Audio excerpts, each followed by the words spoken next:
It's Techman once again. This tutorial is designed for beginners looking to enhance their video editing skills in Adobe Premiere Pro through color grading. Let's begin by opening Adobe Premiere Pro and click Create a New Project. Import your video footage by dragging it into the project panel. Go to the window at the top part of your screen. From here, go to Workspace and select Editing on the options. You can now see the Color tab over here. Click on that.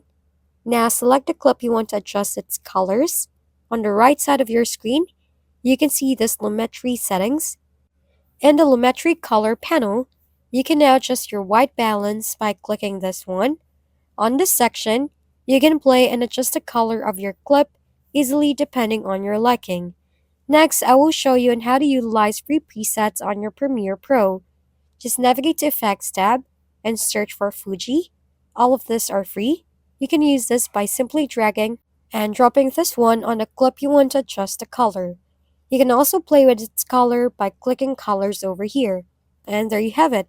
Happy editing!